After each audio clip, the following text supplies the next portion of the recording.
कैसे हैं आप लोग? आशा करते हैं अच्छे होंगे, मस्त होंगे, स्वस्थ होंगे। आप सभी यूट्यूब फैमिली को जयंती का प्यार भरा नमस्कार। मैं हाजिर हूँ आप लोगों के सामने अपने नेक्स्ट टॉपिक लेके, और मेरा सबसे प्रिय विषय है राजनीति का, उसमें भी सबसे फेवरेट सब्जेक्ट राहुल जी। मैंने तो आपको पहले भी वीडियो में बताया कि राहुल जी को समझना मेरे लिए बहुत ही मुश्किल है, तो मैं उनको समझने की कोशिश करती हूँ आप लोग के द्वारा भी, और टॉपिक के द्वारा आप लोग को समझाने की भी कोशिश करती हूँ, क्योंकि मैं ही नहीं, बहुत से ऐसे लोग हैं जो राहुल जी को नहीं समझ पा रहे हैं। अब देखिए, नामांकन होने के एक दिन पहले तक राहुल जी का हो रहा था कि वो अमेठी से लड़ेंगे, अमेठी से लड़ेंगे, अमेठी से। ऐसा क्या हो गया जो उन्हें अमेठी छोड़ना पड़ा? ऐसे बहुत से टॉपिक हैं मेरे आज वीडियो के अंदर जो मैं आप लोगों को बताना चाहूँगी। मुख्य बिंदु पर आप लोग का ध्यान देना चाहती हूँ। इस वीडियो के अंदर जाके आपको मिलेगा, देखने को मिलेगा कि राहुल गांधी ने क्यों अमेठी छोड़ा, उन्हें रणछोड़ क्यों कहा जा रहा है, उन्हें किसका डर था, अमेठी में गांधी परिवार का क्या नाता है अमेठी से, और गांधी परिवार का वोटिंग जो स्तर होता है वो क्यों नीचे गिरता है।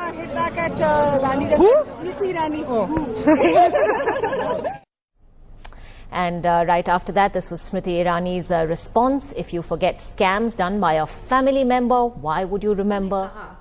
हुई स्मृति ईरानी, और उन्होंने उनका मजाक बनाया। स्मृति ईरानी ने उसका बुरा नहीं माना, उन्होंने उसे चैलेंज के रूप में लिया।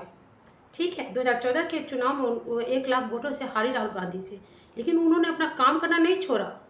वो उस स्तर से काम करने लगी, ऐसे काम करने लगी जैसे अमेठी उनके लिए सब कुछ है, और इस कदर काम की। उसका रिजल्ट उनको 2019 में मिला। 2019 के चुनाव में राहुल गांधी को उन्होंने 55,000 वोटों से हराया। किसी ने कल्पना भी नहीं की होगी, जिस समय स्मृति ईरानी ने राहुल गांधी को 1900 हराया था 55,000 वोटों से, उस समय स्मृति ईरानी बीजेपी के 20 लोकप्रिय नेता में भी नहीं आती थी। और कोई कल्पना भी कर सकता है कि ये और हरा देंगे, वो भी अमेठी का जहाँ गढ़ है कांग्रेस का। क्यों हारे? इसका कारण सिर्फ स्मृति ईरानी का काम था, और राहुल गांधी का वहाँ से नाता तोड़ना था। राहुल गांधी एक ऐसे नेता हैं, राहुल गांधी जी को सिर्फ और सिर्फ अपने चुनाव के समय में उनको अपना क्षेत्र याद पड़ता है। ये 5 साल के अंदर उन्होंने 3 बार ही अमेठी का दौरा किया, एक बार 2021 में, और एक बार भारत जोड़ो आंदोलन में, भारत जोड़ो यात्रा में और न्याय यात्रा में। इसी समय उन्होंने अमेठी का, वहीं पे स्मृति ईरानी 2014 से लेकर अभी तक काम ही करती आ रही है। 2014 में हारी, तभी वो हार नहीं मानी, जनता के बीच गई, जनता के दुखों सुखों की उनका काम करती रही, और 2019 में जीतने के बाद भी उन्होंने हार नहीं मानी, हर तरीके के काम करती चली गई, अपने क्षेत्र का विकास करती गई। यहाँ तक कि उन्होंने अमेठी में अपना घर भी बना लिया, क्योंकि जनता को बाहर नहीं जाना पड़े, दिल्ली नहीं जाना पड़े, उनकी जो भी प्रॉब्लम है उनको वहीं पर अमेठी में ही सुना जाए। तो इस काम कैसे वो इतने डर गए, राहुल जी इतने डर गए कि उन्हें अमेठी छोड़ना। वो अमेठी जहाँ से गांधी परिवार का गढ़ था, गांधी परिवार के हर एक नेता वहाँ से लड़ते आ रहे। 1980 में संजय गांधी पहली बार संसद चुने गए थे। उनकी एक्सीडेंट हो गई थी एरोप्लेन में क्रैश करने से। तो फिर राहुल गांधी के पिताजी राजीव गांधी जी 1981 से लेके 91 तक वो संसद रहे थे। फिर उसके बाद सोनिया गांधी जी 2004 से रही थी। वो पहली बार राहुल गांधी 2009 में वहाँ से संसद चुने गए थे, और उन्हें 4,25,000 वोटों से वो विजय हुए थे। उस समय विपक्ष के नेता प्रदीप कुमार सिंह को 37,000 वोट आया था, उनकी जमानत भी जब्त हो गई थी। तो राहुल जी इतने बड़े जीते थे। वो अंतर 2014 में स्मृति ईरानी पहली बार जब लड़ी थी तो वो मात्र 1 लाख वोट से राहुल जी जीते थे।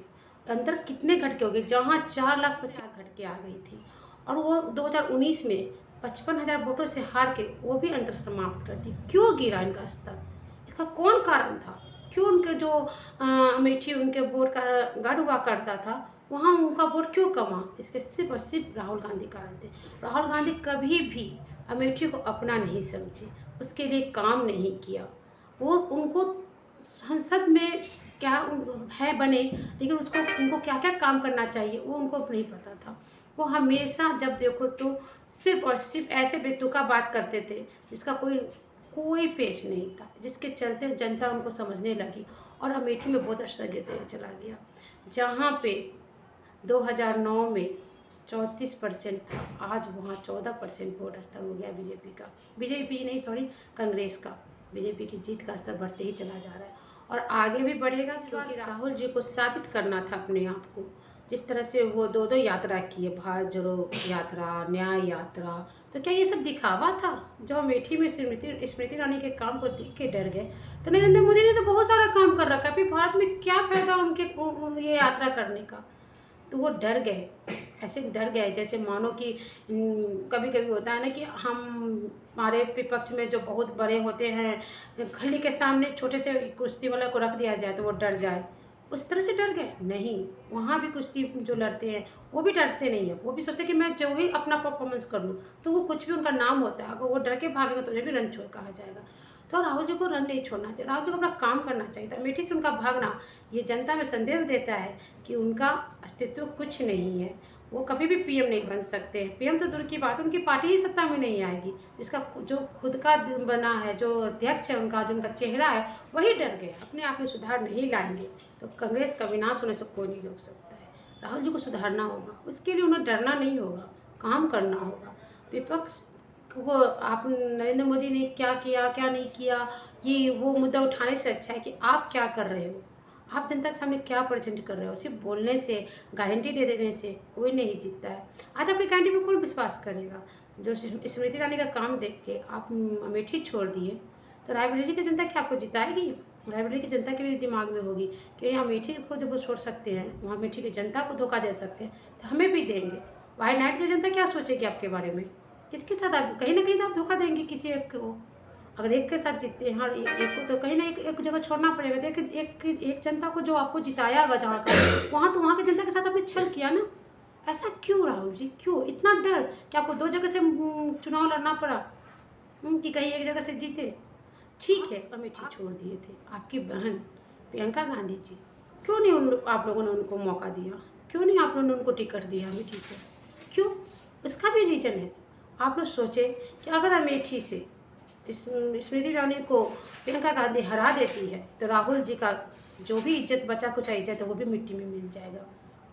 क्यों जिसको प्रियंका गांधी हरा दी उसे राहुल गांधी नहीं हरा सके।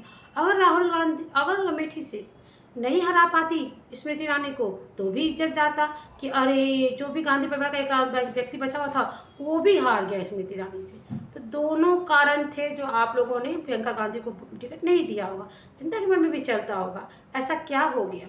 तो काम बोलता है, ये बात आपने खुद साबित किया है। अमेठी से नाम वापस लेके रायबरेली जाके, तो उसी तरह नरेंद्र मोदी का काम बोलेगा और इस बार वो 400 पार जरूर होंगे। बाकी आपका काम में सुधार की बहुत ज़रूरत है। राहुल जी अपने में सुधार लाइए, तभी कुछ हो सकता है। विपक्ष को भी मजबूत होना बहुत ज़रूरी होता है। विपक्ष मजबूत नहीं होगी तो लोकतंत्र मजबूत नहीं होगा। लोकतंत्र को मजबूत करने के लिए विपक्ष और सत्ता दोनों को मजबूत होना जरूरी होता है, नहीं तो तानाशाह जरूर आ जाएगी। इसीलिए आप अपने कामों को ईमानदारी से कीजिए, जनता के सामने अपने काम को ईमानदारी से रखिए। आज का टॉपिक मैं बस इतना ही बोलूँगी कि अमेठी से क्यों छोड़े, मैंने सब कुछ बताया। आप लोग को मेरा वीडियो पसंद आया होगा तो आप लोग ज़रूर उसको लाइक कीजिएगा, मेरे चैनल को सब्सक्राइब कीजिएगा और मेरे वीडियो को शेयर कीजिएगा। तब तक के लिए जय हिंद, जय भारत।